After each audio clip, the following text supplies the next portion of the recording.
A paz do Senhor, pessoal, tudo bem? Eu sou a Tia Polly, do canal da Turma da Tia Polly, e hoje eu não estou aqui para uma pré-aula, não. Hoje estou aqui para entregar um presente especial.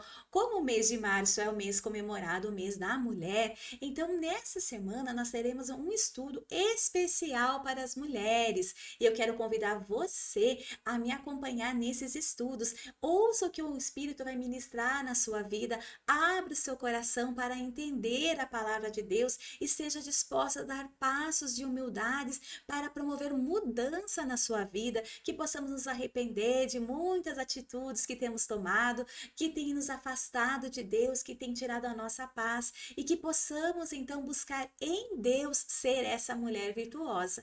Amém? Mas não a mulher virtuosa como nós a entendemos, aquela mulher que faz, que trabalha, não, mas uma mulher virtuosa com uma identidade espiritual. Isso que nós vamos abordar essa passagem em três eixos. Primeiro, nós temos que entender que nós somos formadas por corpo, alma e espírito, certo? Então, a primeira abordagem que eu vou trazer de versículo por versículo para vocês é a abordagem que o corpo entende, que a mente entende, certo? Aquela abordagem prática de pesquisa mesmo, o que significava naquela época, vocês vão entendendo que é um conhecimento mesmo.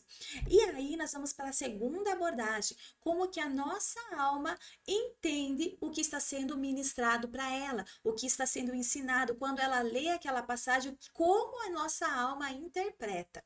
E em seguida, nós vamos pegar o mesmo versículo e vamos entender como o Espírito Santo ministra em nossas vidas aquele versículo.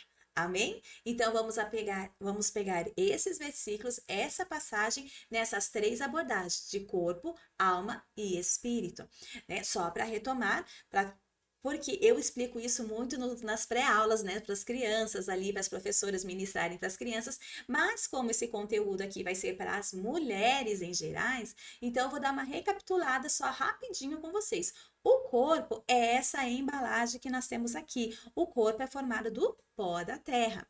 Mas para esse corpo ter vida, ter emoção, ter sentimento, ele precisa de algo. E esse algo nós chamamos de alma. Então, essa alma é a que carrega nela todas as nossas lembranças, as nossas dores, é aonde nós temos os sonhos, é aonde a nossa alma, ela se alimenta. E só que a nossa alma, ela tem um defeitinho, a nossa alma, ela quer dominar a nossa vida. E a nossa alma, ela fica em busca de carinho, de reconhecimento, de ser amada, de querer se conectar com tudo que está aqui no mais próximo dela. E como a nossa carne está mais próxima das coisas deste mundo, a nossa alma se sente então voltada a querer se apegar com as coisas deste mundo e ela nos mantém com as coisas deste mundo. Por isso que muitas vezes alguma coisa que aconteceu na nossa infância vira e mexe, ela vem com lembranças e faz ferir de novo e nos dói. E a nossa alma, então, como ela quer se apegar às coisas, ela acaba nos prendendo a algumas coisas. Por isso que o inimigo ataca sempre a nossa alma, porque é a parte mais frágil nossa, certo? E quando a nossa alma está cheia de dores, de mágoas, de doenças, de tudo que nos distancia de Deus, quando ela está carregada, ela transborda isso a ponto de chegar no nosso corpo. Por isso que temos aquelas doenças que nós chamamos as doenças psicossomáticas. Ah, lembrei. Por quê? Que são doenças que partem da alma. Não é algo aqui desse físico, né? Não é como uma gripe, mas é uma doença aquela que inflama órgãos, que desenvolve tantas coisas em nós. Por quê? Porque a nossa alma está tão ferida que ela já não está dando conta mais de tanta dor e ela começa então, nós começamos a sentir no nosso corpo as dores que tem a nossa alma. Amém? E que é o nosso espírito? O nosso espírito é aquela porção dada por Deus. É esse espírito que ele tem que conduzir, é ele que tem que governar a nossa alma, é ele que tem que governar a nossa vida. Só que o que acontece? Muitas vezes, pelas nossas atitudes do dia a dia, pelo nosso distanciamento de Deus, porque o Espírito ele se fortalece em Deus, porque ele é uma porção de Deus na nossa vida. Então o Espírito ele se fortalece a partir do momento que eu estou buscando as coisas de cima. Quanto mais eu me alimento da palavra, por isso que a palavra é o pão da vida, nem só de pão viverá o homem, mas de toda a palavra. Para nós alimentarmos o nosso espírito, nós precisamos estar constantemente alimentando-nos da palavra de Deus, orando, jejuando, sacrificando a nossa carne para que o nosso espírito se fortaleça. Amém? E o nosso espírito se fortalece em Deus, buscando as coisas do alto, buscando as coisas de Deus. Então, o nosso espírito quer nos conectar a Deus. O nosso corpo quer ficar aqui com as coisas dessa carne. E a nossa alma, ela fica entre os dois. Se o espírito está forte, a nossa alma fica voltada a Deus. Se a carne está forte, a nossa alma tende a ceder aos desejos da carne.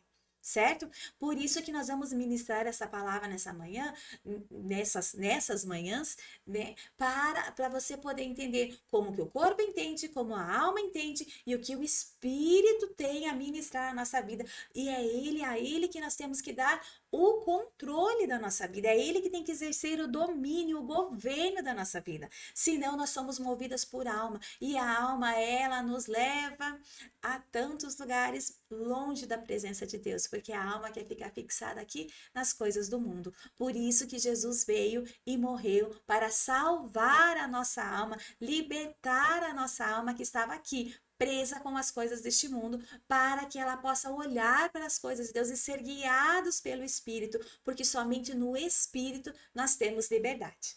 Amém? Conseguimos fazer um apanhado? Vamos então agora para o que nós nos propomos.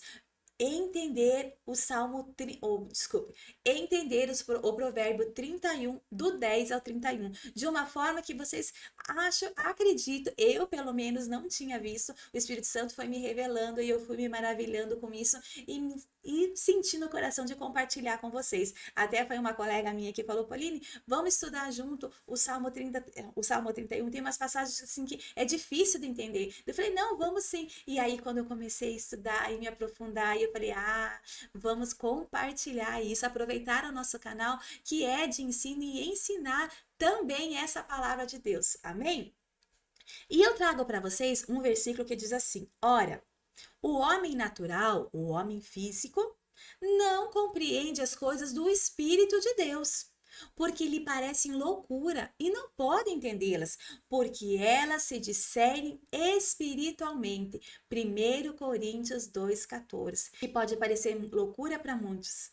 Para nós é fé viva, porque nós compreendemos as coisas espirituais que estão acontecendo na nossa vida.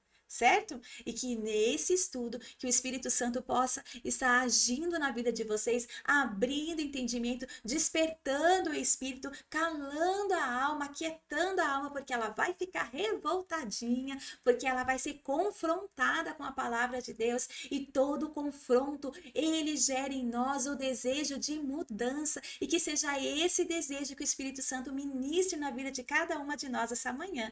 Amém? E vamos lá então.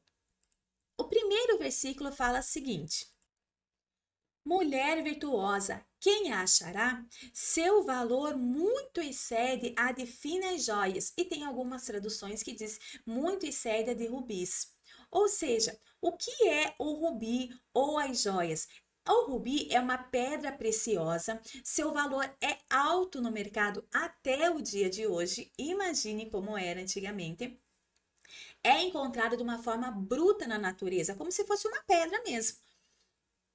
E precisa passar por um processo de lapidação. Seu valor, o lapidar, é aquele processo onde vai sendo passado jatos de água, onde ela vai sendo cortada, ela vai sendo devastada. Então, imagine isso como se fosse uma esfoliação, algo o tempo todo te cortando e banhando. Por quê? Porque ela não pode aquecer muito. Então, se vocês forem procurar na internet, é um processo que demora, não é um processo simples. Primeiro precisa ser identificada aquela pedra para saber, não, essa é, porque ela por fora, ela é uma pedra normal. Se você se deparar com ela e não souber diferenciar uma pedra de rubi, você nem vai saber se é ou não é. Mais pra frente tem uma imagem. Então, ela precisa passar por esse processo de lapidação para as pessoas verem o valor dela, certo? E quanto mais lapidada, mais cara ela é. Certo? E serve para adornar joias. Então, para que serve o rubi? Você vai pôr num anel, você vai pôr numa pulseira, você vai pôr no seu colar. Por quê? Porque ele serve para adornar joia, o teu exterior. Por isso, uma mulher com muitas virtudes, as virtudes aparentes dela, tem um valor mais elevado do que muitos rubis, e não é um rubi. E se a tradução que traz joias é a mesma situação. A joia, o ouro com que é feito as joias, ele também é extraído de uma forma bruta da natureza. Se ele não for trabalhado, se ele não for maleado, se ele não passar pelo fogo, se ele não for purificado, ele não tem o mesmo valor. É muito gozado se você for ver um anel teu de ouro hoje, se você for comprar numa loja esse anel, o quanto de grama tem, né, de ouro nesse anel, e você quiser vender, você compra lá o teu anel pelos seus 3, 4 mil, e se você tentar vender para um ourive ou para qualquer outro, se você tentar vender aquele anel, eles não vão pagar pelo preço da joia, eles vão pagar pelo preço do ouro. E o ouro, se não estiver na forma de joia, ele é bem mais barato do que a joia produzida, né? Porque demanda tempo, demanda atenção, demanda alguém ficar ali dando todos os contornos, os detalhes. Então, é isso que ele quer dizer, que não é o rubi bruto, não é o ouro bruto. O valor está no trabalhar que se é dado a essa pedra preciosa ou a esse metal precioso. Uma mulher que foi trabalhada, que foi moldada, que foi lapidada, essa mulher que tem um caráter forjado em Deus, o valor dela excede a de muitas joias. Amém? Então, agora, como que a alma lê isso e entende? Quando a alma nossa, quando estamos dominados pela alma e lemos isso, o que que nós entendemos? Que esse versículo está exaltando a mulher que demonstra suas virtudes com atitudes que desempenha com a força do seu braço. Uma mulher guerreira, trabalhadora, honesta, virgem, tudo que ela puder fazer com seu braço. É isso que ele está dizendo, que o valor dela está no que ela está produzindo com a sua força de trabalho. A mulher que se dedica à sua família, aquela mulher que abre mão dos seus sonhos, deseja de tudo o que for preciso, ela silencia suas dores para poder servir aos que estão ao seu redor. Então, resumindo, o valor dela está medido pelo esforço e pelas suas virtudes. E será que é isso que a palavra de Deus quis dizer? É essa mulher que ela mede os outros da mesma forma com que ela mede a si mesma, com a mesma régua dela. Ah, essa mulher não cuida bem de casa, então ela não é uma mulher virtuosa. Olha lá, olha as roupas daquele marido, tudo encardido, essa daí não é uma mulher virtuosa, porque esses são os valores dela. E ela se cobra nesses valores, ela se coloca, se prende nesse lugar e ela acha que o valor dela é medido com base no que ela faz com as próprias mãos. Mas o que será que o Espírito Santo ministra na vida dela sobre esse versículo? Olhem lá comigo o que ele fala. Porque fostes comprados por bom preço. Glorificai, pois, a Deus no vosso corpo, no vosso espírito, os quais pertencem a Deus. O nosso espírito está dizendo para nós: ei, não é na força do seu braço, não é nos seus méritos, não é nas suas qualidades que está o seu valor, porque você foi comprado por um preço muito mais caro do que você realmente valia. O seu valor não está no teu exterior, nas obras que você produz pelas tuas mãos para ganhar reconhecimento, mas está no lapidar de Deus na sua vida, no sangue dele derramado dentro de você, por você. Então é aí que está o seu valor, mulher. Olha ali a pedra do rubi, ali do lado. Ali Se a pessoa não conhece o que tem dentro, não dá valor nenhum, passa batido. Agora, quem conhece o seu interior e sabe o quanto ele ainda precisa lapidar você até você se tornar essa joia. E aí sim o seu valor vai exceder a de muitos rubis. Depois do trabalhar do Espírito Santo na tua vida, depois que você deixar o Espírito, o seu corpo, o seu espírito ser inundado por Deus, trabalhado por Deus, modelado, lapidado por Deus, aí sim o seu valor exaltará. Enquanto você estiver fazendo com as suas próprias mãos, você ainda é uma pedra que por mais que você faça, as pessoas não vão te dar valor. Só te dá valor quem conhece o teu interior e quem foi capaz de pagar um preço alto por você, que é Jesus. O coração do seu marido confia nela e não haverá falta de ganho. O que será que está dizendo aqui? Vamos interpretar junto? O coração, por coração, por coração entendemos como alma, onde fica todos os nossos sentimentos e emoções, como expliquei no começo. Então, a alma do seu marido, aonde está a emoção dele, aonde está toda a autoconfiança dele, todo o orgulho também habita ali. Então, é com isso que ele confia em ti. Os casamentos antes não eram como hoje. Os casamentos antigamente eram arranjados pelos pais. O pai da noiva oferecia ela e dava a sua palavra ou garantias da pureza, dos dotes de como dona de casa, como esposo, garantia que lhe daria filhos e em troca de um valor ou vantagens acordado entre a família do noivo. Então, antigamente, o que acontecia antigamente? Antigamente, os casamentos eram arranjados. O pai da noiva ia lá conversar com o pai do noivo e eles viam as vantagens que existiam entre unir essas famílias. Um entrava com a parte financeira, o outro dizia: olha, ela cozinha bem, ela canta, ela toca, ela é estudada, olha, a mãe dela teve tantas filhas, a irmã, mas ela teve tantas filhas, então ela tem toda a condição de tantas filhas, é uma menina pura que vai ser entregue a você, não foi entregue nenhum outro homem. Então, nesse acordo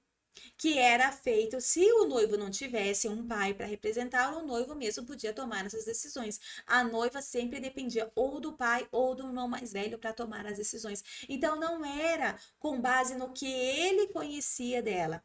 Era com base no que era apresentado a ele. Às vezes os noivos só se conheciam no altar, na hora do sim. Então, ambos, a noiva tinha que ir, independente da sua vontade, se conhecia ou não conhecia o noivo. Agora, o noivo não, o noivo ia se casando confiando no que as pessoas, os familiares dela, falaram que ela era. Certo? Então ele só conhecia a noiva depois do casamento.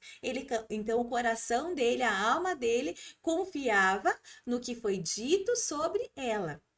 Então o noivo casava confiando no que lhe foi prometido e ambos fechavam um acordo mediante os ganhos que teriam. Então, tanto o noivo teria ganho quanto a família da noiva também teria os seus ganhos. O que a alma entende quando lê sobre isso? Uma mulher honesta, submissa, fiel, crente, que rejeita todas as propostas do mundo e honra seu marido, para que ele possa agir com ela da mesma forma. Assim, ambos sempre serão recompensados com as boas atitudes dos dois. Ou seja, eu sou uma boa esposa, eu vou ter um bom esposo. Eu sou uma esposa fiel, eu vou ter um esposo fiel. Eu sou uma esposa amorosa, eu vou ter um esposo amoroso. Eu sou uma esposa dedicada, eu vou ter um esposo dedicado. Eu sou uma esposa temente a Deus, eu vou ter um esposo temente a Deus. Enfim, é uma troca. Só que o que acontece se uma das partes não cumpre? A outra começa a se sentir superior, não, porque eu cumpri essa parte, agora você que não cumpriu. Aí a outra começa a se sentir superior, começa a se sentir melhor, começa a se sentir na condição de poder de julgar o outro. Não, mas é que tudo é eu que faço nessa casa, porque se não é eu fazer, ele não faz, não tira um copo da mesa. E assim vai. E aquilo vai ferindo a alma, porque a esposa tá ali, toda linda, cheirosa, esperando o marido chegar. E o marido chega chutando o cachorro, batendo porta, gritando com não sei o que, essa comida que não tá na mesa. E a esposa passou o dia inteiro ali se preparando para ele. O que que vai acontecendo com essa esposa? Ela vai se frustrando. Da mesma forma, o marido. O marido vem todo cheio de expectativa e traz presente, e traz ali uma florzinha pro café e não, sabe, para agradar a esposa. Daqui a pouco ele chega em casa todo saudoso, a esposa, ah, por que esse teus filhos? Por que esse cachorro? Por que essa casa? Por que essa conta? Por que... O que que vai acontecendo? Vão se frustrando. Ou seja, quando o relacionamento está baseado na alma, os dois têm que dar da mesma forma igual para haver um equilíbrio. Se alguém começa a deixar de cumprir o seu papel, o outro vai se sentindo cada vez superior e vai havendo uma distância entre o casal. Um se sente melhor, se sente mais capacitado, se sente, nossa, eu dou o meu sangue e a pessoa ali, nada. Ou você vai falar para ele, olha, eu esperava isso de você, ou você vai guardando essa amargura dentro do teu coração e essa amargura vai crescendo, vai te dominando, vai fazendo você ficar cego, vai deixando você assim cada dia mais voltado para a morte do que para a vida. Porque aí você vai se fechando mais no teu mundo. E é isso que nós temos que buscar a liberdade, e essa liberdade só há no espírito. Então não adianta você querer se relacionar com seu esposo com alma, pelo que você criou na sua mente que aquela pessoa era, né? Você vai lá e fantasia, você começa a namorar e fantasia aquela pessoa perfeita, aquele relacionamento de Hollywood.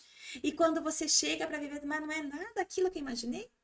Mas sabe que não é nada disso. E aí você vai juntando amargura em cima de amargura. E aí todo o trabalho que você faz na tua mão, você não faz por amor, você faz amargurado. E aí você sabe que você tem que ser aquela mulher virtuosa, custando ou não custando. Como eu escutei esses dias, você na força do ódio. E não é assim. E aí você vai passando como um rolo compressor em tudo que foi construído, em tudo que foi criado, porque a amargura tá tão grande que você não consegue lidar com isso. E o que será que o Espírito tem para dizer para nós? O que que o Espírito tem para dizer para essa alma que está buscando ganho e quando ela é frustrada e quando ela é desiludida, ela vai se minando de tanta amargura, vai crescendo nesse espectro. O que que o Espírito tem para dizer? Para dizer, ei, nem sempre você vai ganhar. O que que o Espírito vai dizer para você? Se confessarmos os nossos pecados, Ele é fiel e justo para perdoar os nossos pecados e nos purificar de toda injustiça. Então, ele é justo. Não há justiça fora dele. E se você chegar para ele e falar, Senhor Jesus, quanto tempo eu fui movida pela alma, esperando fazer alguma coisa para ganhar algo em troca. Quantas vezes eu fiz isso, eu fiz esse almoço especial esperando que diz, nossa, como você cozinha bem. Quantas vezes eu passei essa roupa, eu cuidei desse homem, eu fiz isso esperando algo em troca. Senhor, me perdoa, porque não era esse o seu desejo, não é isso que é amor, isso é apenas troca de favores. E que o Senhor vai entrando e vai te curando, vai confessando a Ele o que te deixou magoada, quantas vezes você fez e foi desiludido, as suas dores, eu não esperava isso dele, eu não esperava isso dela, e você tá sofrendo, mas vai colocando isso para fora, tira essa pedra do teu orgulho que não te deixa confessar os seus pecados a Deus, para que Ele possa entrar com bálsamo lá dentro da ferida e de uma vez por todas fazer com que essa ferida cicatrize e que você possa olhar e dizer, não dói mais. Essa cicatriz é de mais uma vitória que eu obtive. Ali ficou a dor, ali ficou o sangue, mas em Cristo eu fui feito mais do que vencedor. Somos noivas de Cristo. Ele conhece o profundo do nosso coração, as nossas fraquezas, pecados, dores, traumas, o mal dentro de nós. Mesmo assim, ele confia em nós, porque ele é fiel e não pode negar-se a si mesmo. E pelo seu imenso amor, mesmo que nós não cumpramos a nossa parte no acordo, não haverá falta de ganho. Se somos infiéis, ele permanece fiel, pois não pode negar-se a si mesmo. E lá em 2 Timóteo ele fala isso. A fidelidade nós encontramos somente em Deus, porque ele permanece fiel. Mesmo nós não cumprindo a nossa parte, ele é fiel e justo, porque ele não pode negar-se a si mesmo. Então, que o Espírito Santo ministre isso na nossa vida, que não é por nós, que nós somos infiéis, somos falhas, mas que a quem nós servimos, ao Pai do nosso Espírito, aquele que nos deu porção dele, ele permanece fiel e que nós possamos buscar essa fidelidade, porque é nessa fidelidade que nós podemos confiar. E é nessa fidelidade que nunca cessará o ganho. Nós vamos ganhando e andando de glória em glória. Amém? Ela faz bem e não o mal todos os dias da sua vida. O que será que a gente entende por isso? Ela vai cuidar bem do seu marido, ela vai lavar, vai cozinhar, vai satisfazê-lo, vai estar sempre disponível enquanto ela viver. Então, essa é a esposa que ela vai fazer o bem sempre. Enquanto ela estiver viva, ela vai estar fazendo o bem. Só que a que custo? Vamos ver o que a alma diz para nós? A que custo que ela vai estar fazendo esse bem? Mesmo cansada, oprimida, desanimada, magoada, humilhada, doente, ela vai se doar, ela vai entregar o seu melhor até o dia que ela morrer, porque só assim ela descansará. Não é isso que a gente ouve? Ah, eu só vou ter descanso quando eu morrer nessa casa. Ah, se não for eu tô aqui doente, vocês nem sabem que eu tô doente. Se eu tô doente, se eu tô boa, vocês nem veem diferença, porque eu tô aqui. Porque se não é eu fazer, porque se não sou eu, essa casa cai na minha cabeça, porque é eu que tenho que falar, é eu que tenho que correr atrás, só eu que tenho que fazer. Sabe aquela mulher? Ela tá cansada, eu não aguento mais comigo, mas ela não se permite tirar um dia de descanso. Porque ela tem que estar fazendo, ela tem que estar servindo, ela tem que estar nutrindo todo mundo à sua volta para ela poder ser nutrida também. E o que acontece quando as pessoas não enxergam isso, não dão valor para ela? Ela sobe nas tamancas, ela grita, ela esbraveja, ela é aquela mulher raivosa. Por quê? Porque ninguém tá vendo ela ali, coitadinha, ela é vítima, ela tá sofrendo, mas todos os dias ela vai procurar fazer o bem. E aí ela tá tão amargurada que aquilo sai e ela começa a contaminar todo mundo que está em volta dela de tanta amargura. Porque você não vê que eu fiz? Eu faço isso todo dia, toda hora, porque sou eu e ninguém dá valor. Eu vou morrer e só depois que eu morrer que vocês vão dar valor. Sabe isso? Você ficar constantemente, tudo que você faz é bom nos seus dias. Você não faz nada de mal. Só que os seus gestos, as suas atitudes não são maus, mas as suas palavras são. E às vezes ela destrói tudo que você faz de bom. Você faz com a mão e destrói com a boca. Tudo isso que você constrói com a tua mão, você destrói com a sua boca. Por quê? Porque é uma alma que está entendendo que é isso que Deus tem para ela, que ela tem que servir, servir, servir, servir, servir, servir para poder ser uma mulher virtuosa. Mas o que o Espírito Santo ministra para a nossa vida? O Senhor conhece o nosso coração. E assim como o apóstolo Paulo disse em Romanos, porque não faço o bem que quero, mas o mal que não quero, esse faço. Mas se eu faço o que não quero, já não sou eu quem o faz, e sim o pecado que habita em mim. Então Paulo também queria fazer o bem o tempo todo. Nós nos frustramos quando não conseguimos fazer o bem. Quando nós falhamos, nós nos sentimos péssimas. Nós nos sentimos assim, sabe, acabada. Nós morremos quando falhamos, porque nós tentamos levar uma vida regrada dentro da igreja. Nós queremos ser aquela. Ainda mais nós que conhecemos a palavra de Deus, nós queremos andar ali, ó, perfeitinho por aquele caminho. Nós queremos fazer assim tudo o que é possível para agradar a Deus e de repente a gente cai no pecado. E a frustração é tão grande quando a gente cai, que a gente acha que não vai conseguir se reerguer de novo. Imagine que Deus vai ter misericórdia de mim, imagine que eu tenho perdão. E aí quando você entende que Deus perdoa os pecados, o peso da culpa fica ali te puxando cada vez mais para baixo. Tem males que nós sofremos, que nem foi por nós, nem é nossa culpa, mas nós ainda carregamos a culpa desse pecado. Tem coisas que nós vamos atrás pelo pecado que habita dentro de nós, nós acabamos cometendo esse pecado. E aí o mundo fica o tempo todo te julgando por este pecado. Por isso que a palavra de Deus somente no Espírito há liberdade. E olha o que é a nossa realidade, porque a carne milita contra o espírito e o espírito contra a carne, porque são opostos entre si, para que não façais o que porventura seja do vosso querer.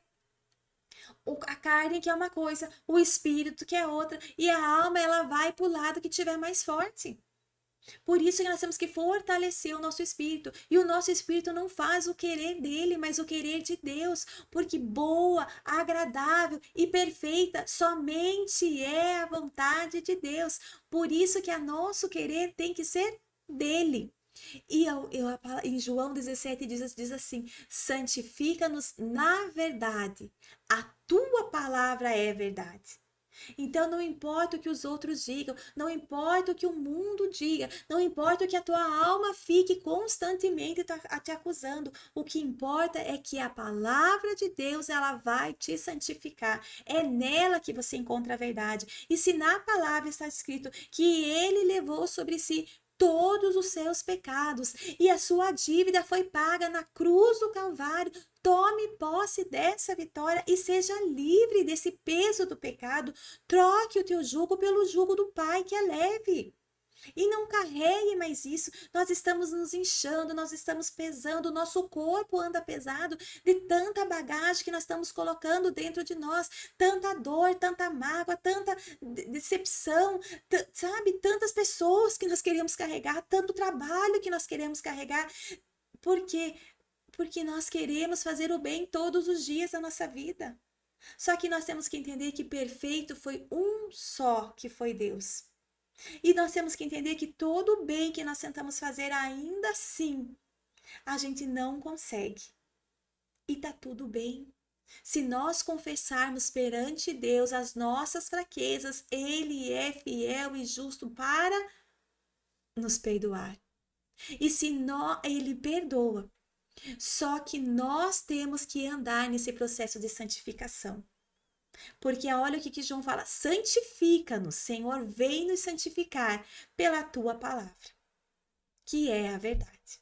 Então é conhecendo a palavra de Deus que você vai vivendo este processo de santificação. O Senhor foi lá e falou para aquela mulher: vá e não peques mais. Ele quis dizer isso para ela: vá, você está livre, eu já peguei o teu pecado, eu já paguei pelo seu pecado. Não há mais condenação. Agora vá e não peques mais. Se você não confessa o teu pecado, aquela raizinha ainda fica lá dentro e ela brota, a raiz brota.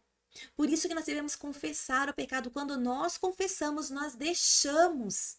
Confessais uns aos outros para que haja cura. Por mais que doa, por mais que às vezes o processo da cura seja doloroso, tenha que lavar, tenha que tirar aquela crosta que foi criado, tenha que passar um remedinho bem ardido ali, a cura e libertação. Mas nós precisamos prosseguir com esse processo. Amém? Então são essas, vamos ficar aqui apenas nesses versículos aqui, que já temos bastante conteúdo para nós trabalharmos hoje. Amanhã, se Deus quiser, nós voltamos aqui, mas para eu voltar amanhã aqui, eu vou precisar da ajuda de vocês. Como é um conteúdo novo no canal, como eu não sei se vocês querem esse tipo de conteúdo, se vocês gostaram ou não gostaram, eu preciso medir essa aceitação que vocês tiveram através do like de vocês. Se vocês gostaram, compartilha, curta, deixa comentário, compartilha com mulheres que precisam ser curadas, regeneradas, pararem de atuar pela alma. E esse foi só o começo. Tem muito mais ainda durante essa semana, nós vamos trabalhar todos esses versículos aí. Amém? E amém. Fiquem com Deus. Até amanhã. Tchau, tchau. Que Deus abençoe a vida de vocês e que vocês passem o dia meditando nessa palavra do Senhor. Amém? Tchau, tchau e até amanhã.